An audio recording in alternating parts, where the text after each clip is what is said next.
live from the heart of the Blue Ridge, Roanoke, Virginia. It's the Just Bernard Show with host Bernard Alvarez. Join Bernard as he shares topics that reveal the real matrix and empower your human experience, including world liberty, the esoteric, suppressed technologies, spiritual ascension, and human consciousness.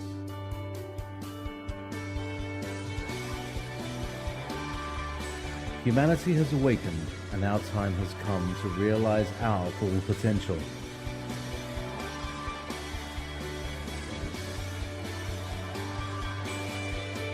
And now, live from the Star City, your host, Bernard Alvarez.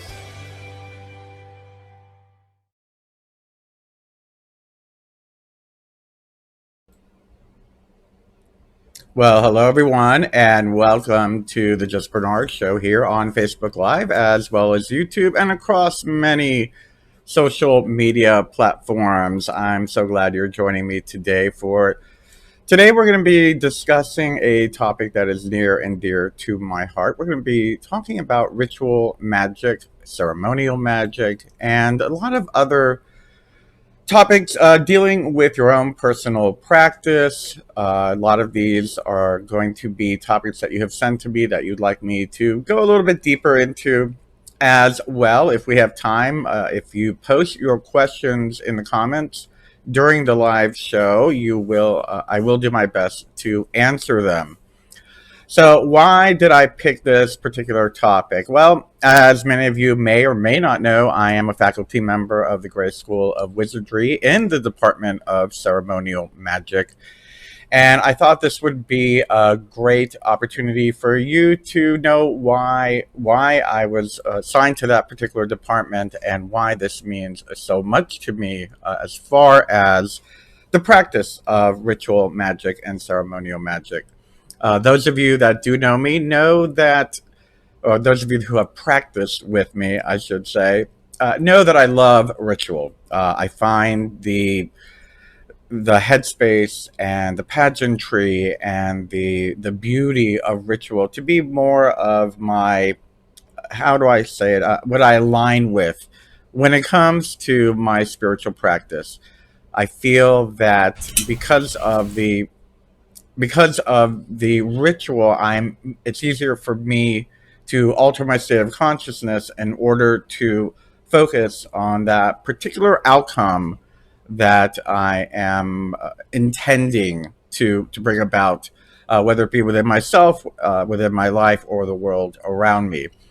And ritual magic happens to be one of those things that I happen to utilize to make that happen. Anyway, so let's start at the very beginning. So let me get a little more comfortable here. What is ritual magic? It's pretty self-explanatory. Well, let's break that down a little bit. And actually, before I get started, I got to do the disclaimer before I start, of course. I'm going to be talking about a topic, ritual magic, ceremonial magic, magical practices, all of that. We all have our own spiritual path. And as you know, I'm not very dogmatic. I do not consider myself to be religious. I follow a pagan spiritual path that incorporates ritual and ceremonial magic in it. So with that being said, the disclaimer is that anything that I say here and what I'm sharing today is about the way that I practice. It doesn't mean that the path that you're following in any particular ceremonial path or a ritual magical path is wrong. If I don't mention it, it's because I'm not living it. I'm not walking that path. We all have our own individual path. And one of the things I love about magic is universal. So let's start there. Magic is magic. It is a universal force.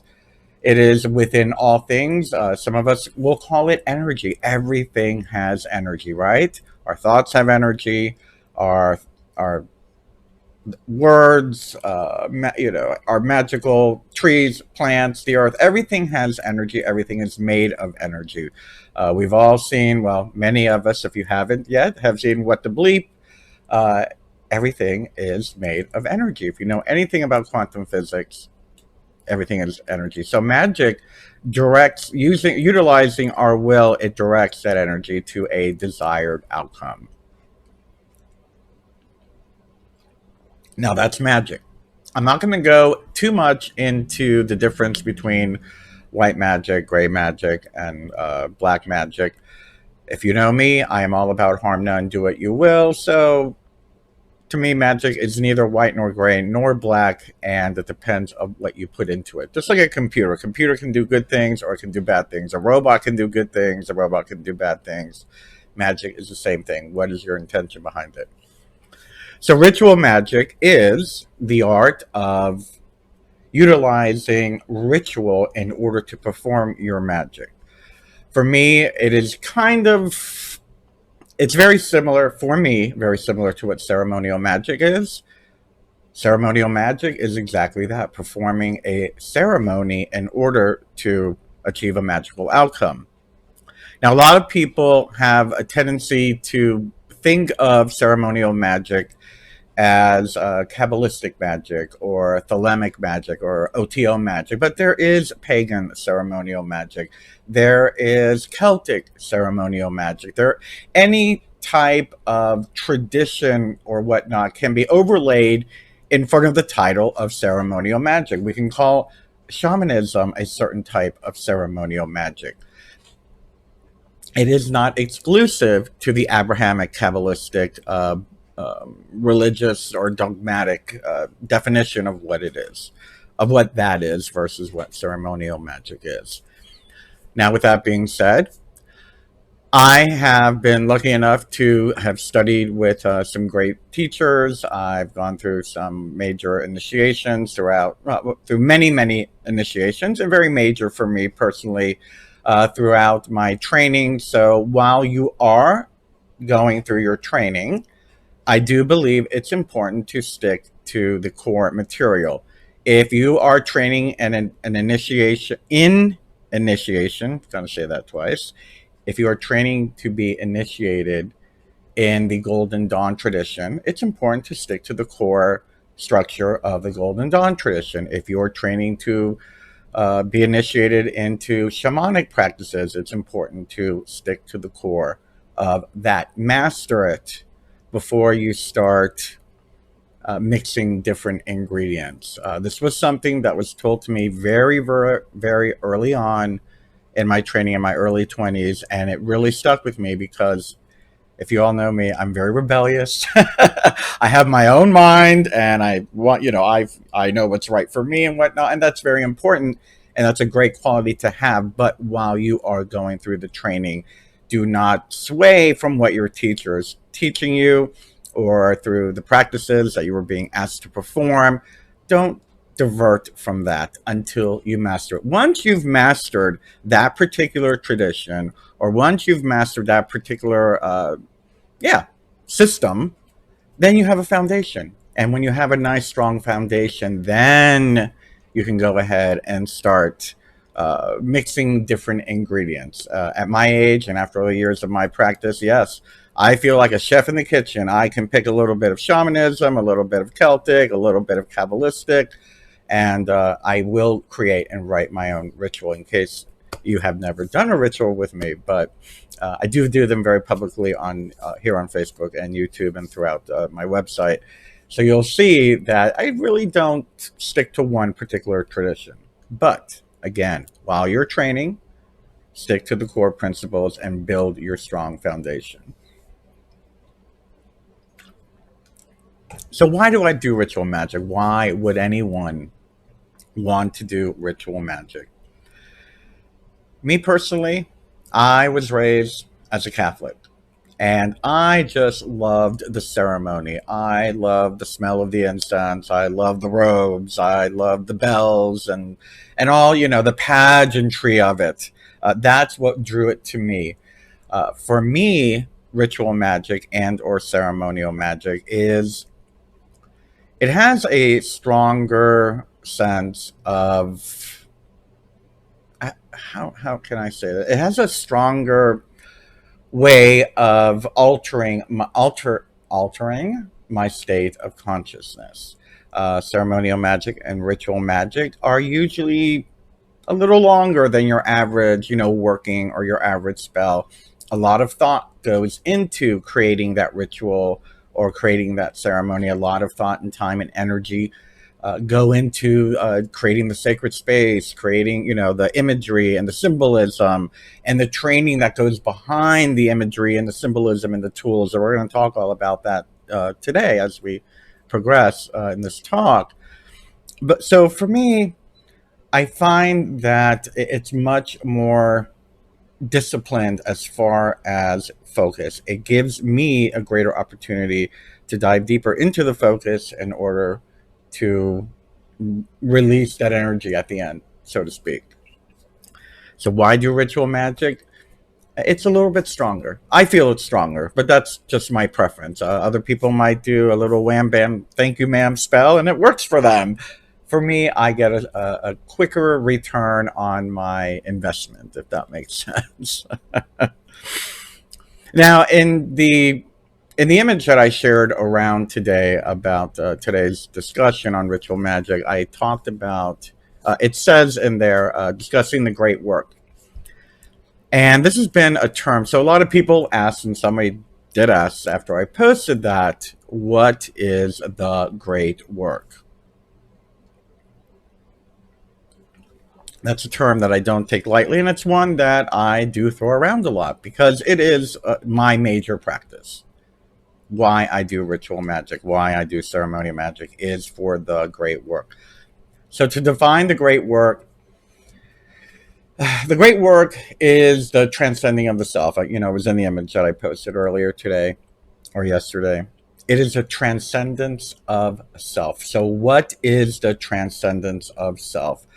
It really kind of overlays among many of the mystical and or spiritual paths around the world. It's transcending our identity. It's transcending our ego. It's transcending the distraction. It's transcending the layers that are keeping us from our true higher self and our connection to source, God, goddess, consciousness. Crowley called it the holy guardian angel, creating that conversation with the holy guardian angel. And I know I wasn't going to mention white magic, but I will mention the definition that a lot of Thelemites and people who practice ceremonial magic use is that the art of ceremonial magic is supposed to be intended to, the goal is the great work. It is the transcendence, and it is that magic to help us attain that higher wisdom and connection with our holy guardian angel, our source, and our higher self.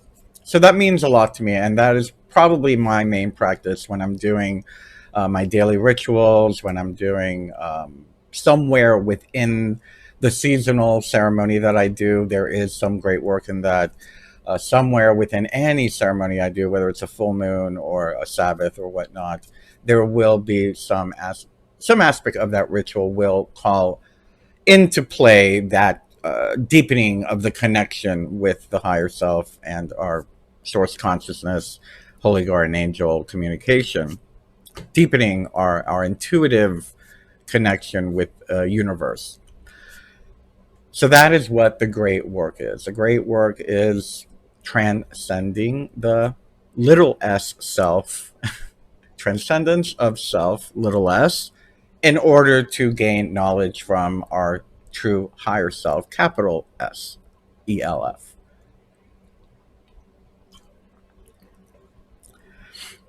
So over the years, I've been practicing magic for, 30 years now. And over the years, little by little, I've kind of like stepped away from some of the tools, some of the symbolism, and some of the extracurricular, how shall we say?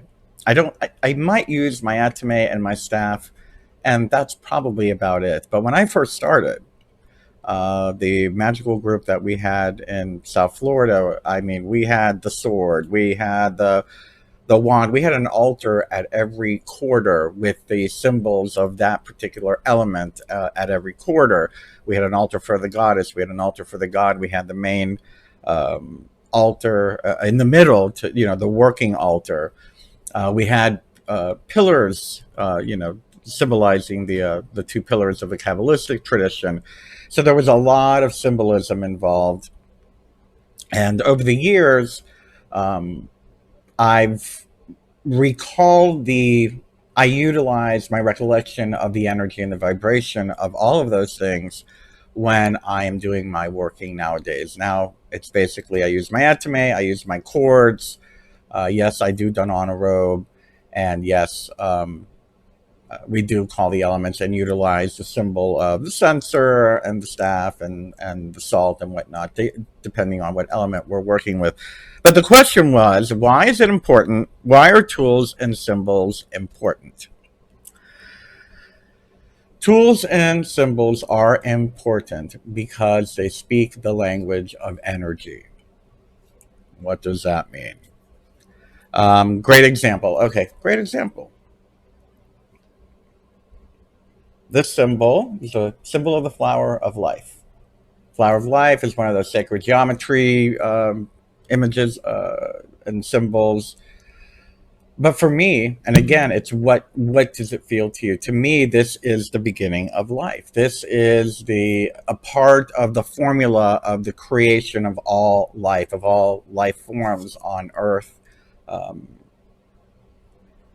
Symbols, as you learn about them, you begin to understand how the correspondences all connect with yourself, your body, the universe around you. And when we use those tools and symbols, it will help us to connect our own physical, or connect us on the material plane to the more etheric and transcendent planes.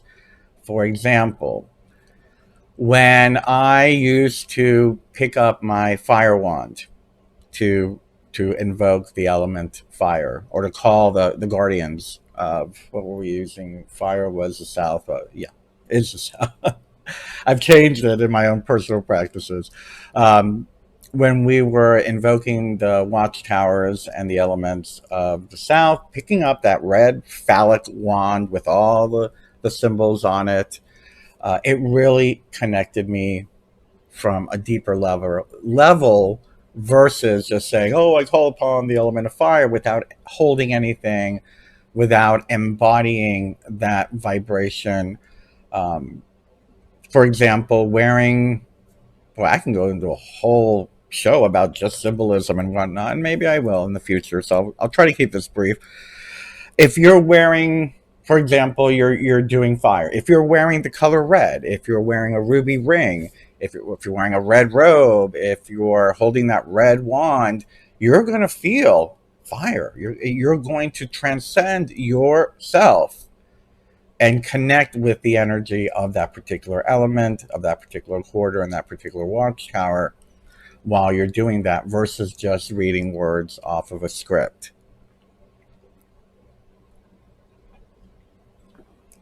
That's a whole nother issue for me too, but we'll go with that at another date when we have another one of these talks. So tools and symbols are important. They talk to our collective unconscious. They talk to our subconscious.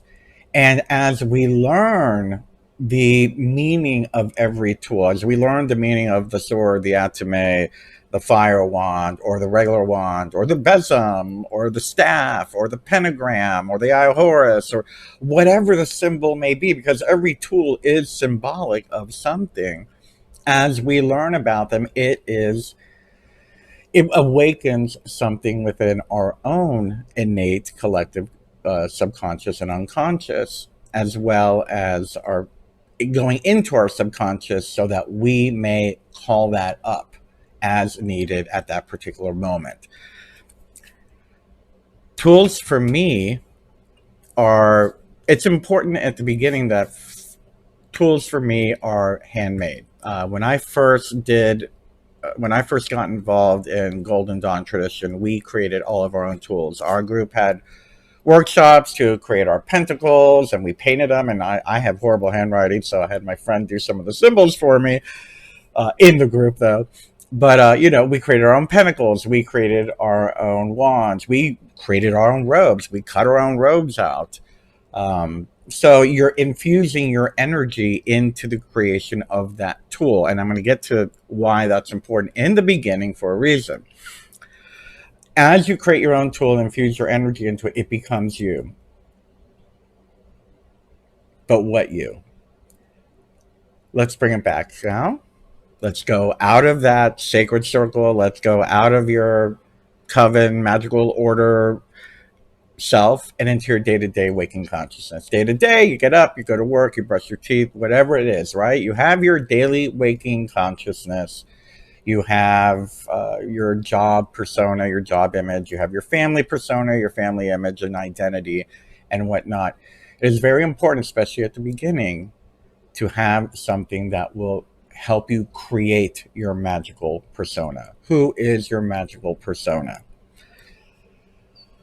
I remember when I first got involved in my training and initiations, I did go all out. I did, I created my own wands and robes and whatnot. But not only that, when I was initiated as a third-degree priest or high priest, I even went as far as creating the headdress, and I had the masquerade mask, and it created this whole new persona. That way, the day-to-day person who worked at a hair salon actually in South Florida, it pulled me out of that vibration, and it created this powerful entity, this powerful image, and helped me tap into who I am, who I really am, my authentic self.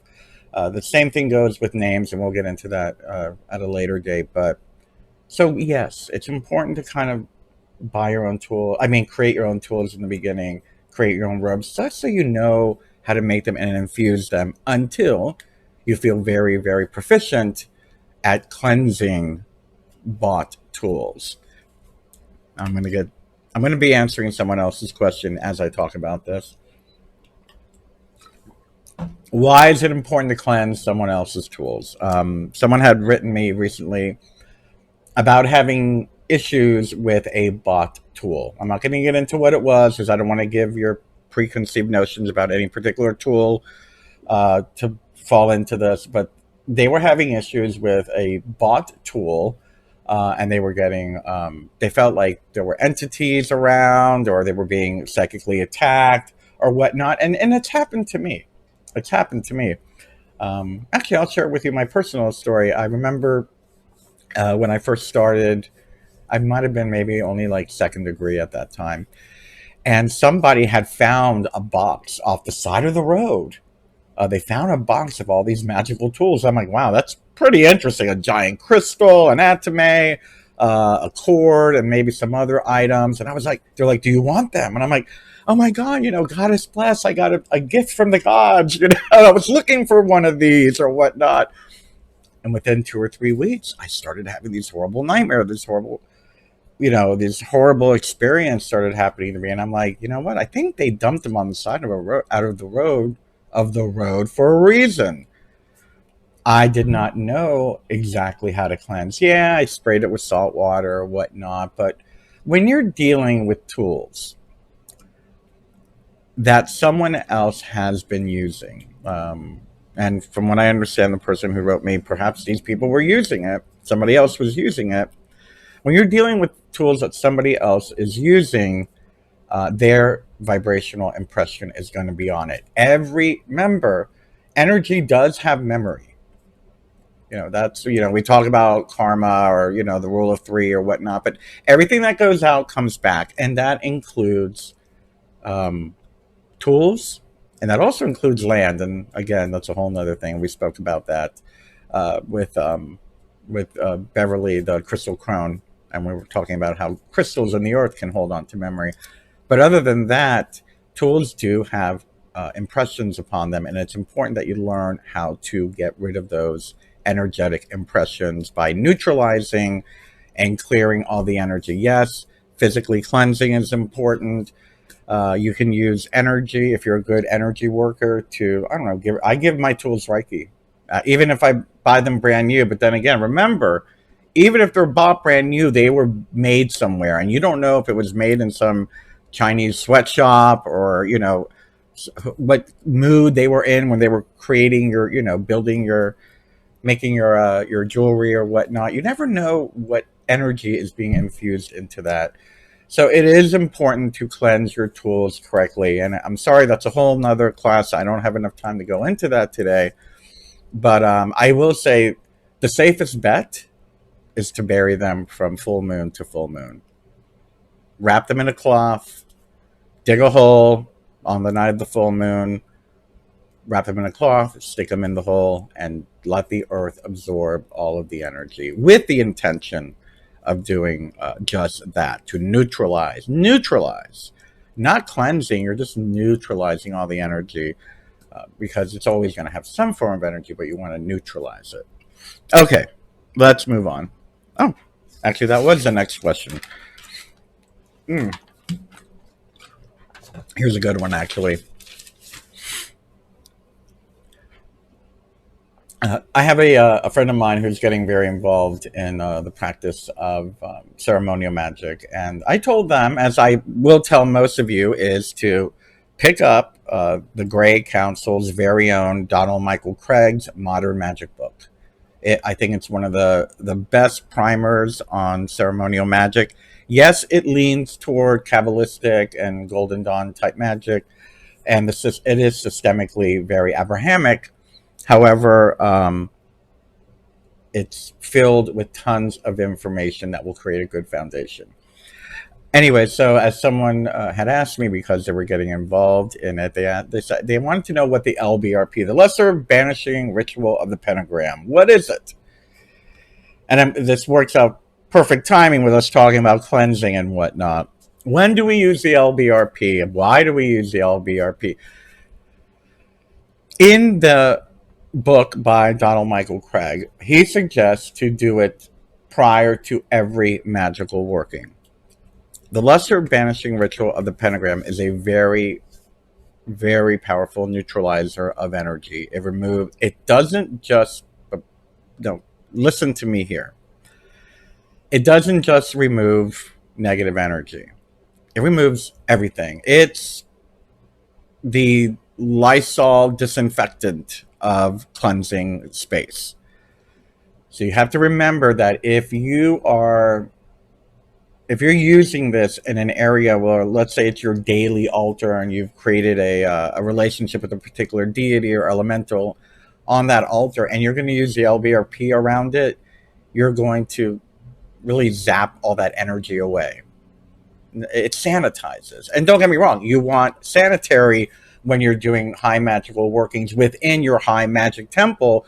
But unless you're in your high magic temple, and if you don't have a high magic temple that you exclusively use for magical working, be aware.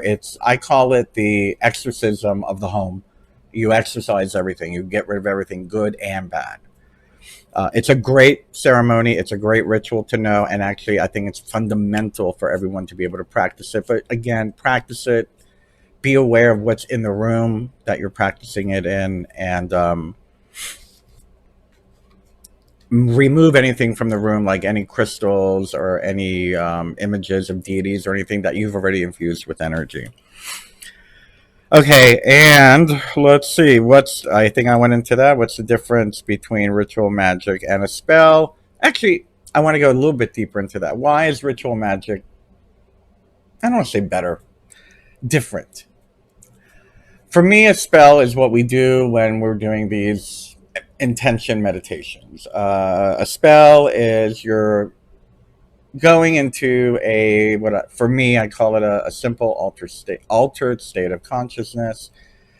You've created the image of what it is you're intending, an intended outcome, harming none, of course. And the spell is kind of like a working. My teacher used to call it a spell is basically the magical version of a prayer. It's sending out energy, what it is, in a small, simple working. Now, ritual magic or ceremonial magic, picture a hill. Picture a hill. I've always used this as my analogy. Picture a hill, and you're dropping a pebble from down here, or let's say it's a snowy hill, and you're dropping a little snowball from the bottom, and that snowball is not going to get too much snow and momentum, but it will get to the bottom, and that's your desired outcome, to get that snowball to the bottom. However, if you really wanted to gain momentum, if you really wanted to make a more powerful impact, for me, ritual magic and ceremonial magic is like starting that snowball at the top of a hill, and it rolls down and it gains much more momentum, and creating this big giant snowball that crashes into the pins you want to knock over. I don't know why. Because in ritual magic, you're not only utilizing your focus, you're not only utilizing an altered state of consciousness, you're utilizing all the years of training, of symbolism. If you wanted to, you can utilize the astrological energy of the day. Monday for Moon Day, Friday is Freeze Day. So Friday would be a great day for bringing love into your life. So you would pick Friday. There are even correspondences for the hour. What is the right hour of Venus to bring that energy into you? You would read the astrological influences for that particular day. Well, if Mars is in conjunct with Scorpio, is this a good day to do that? You would utilize and wear color that associates into that, the energy of that color and that vibration. You would utilize the proper tool. You can even bring the corresponding tarot card into it. So you'd be utilizing a lot more correspondences. And by utilizing all those correspondences, what you're doing is you are going deeper and deeper into your own subconscious and creating a strong, I don't want to say stronger, a more acute, I don't know if that's the right word either, a more powerful, I'm going to say powerful, focus of what it is you're going into. If you've seen my videos, The Art of Ritual, I always explain ritual as a story, and it's a spiral. And when you're doing the ritual, you're starting on the outer circle, right? You're creating the circle, and then you're doing the elementals, and then you're going into the deities, and then you're going into the focus, and then what happens? You reverse it all out, and you open it up and release all the energy. Ceremony and ritual is that you're going into the labyrinth, you're going into the abyss, and getting that spark, and at that moment is where you're directing the energy. I hope that makes sense.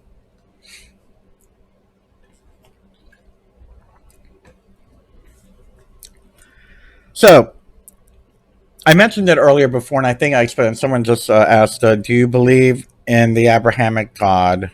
Do you need to believe in the Abrahamic God to do ceremonial magic?" No, I mean, again, it's a part of a lot of the Kabbalistic traditions and Kabbalistic style ceremonial magic. It's important to learn those systems as you're starting out. You can always just use source or higher intelligence or whatnot if that's what you need to do. But there are many, many different traditions. When I do the LBRP myself, I use all Egyptian deities at this point. When I do cleansings and whatnot, I work with goddesses and a lot of the pagan gods versus utilizing some of the more Abrahamic names and whatnot. And actually, if you saw me do, was it last week or the week before? Instead of using the different Hebrew names, I just used the word Alm for a lot of the. I think we were doing Middle Pillar. I don't remember, but anyway.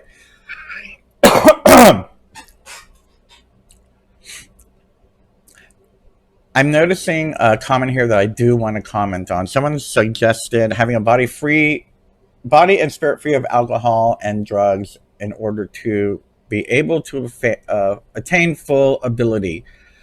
I believe it's important to be able to focus, bottom line. I don't condone the use of alcohol or drugs. Some people have to take drugs. I mean, prescription drugs. I'm not going to say don't take your prescription drugs. If you have a broken leg and you have to take your opiate to go to ritual, then do it. But the bottom line is you must be able to focus. And if your mind is too altered from artificial substances, you're going to be letting in all kinds of wonky stuff. Guilty in my 20s. I've done that. Not a good idea. You're going to let weird little entities, I call them Klingons. Sometimes you'll invite something in, you don't realize you did. It will stick with you and wreak havoc on your life.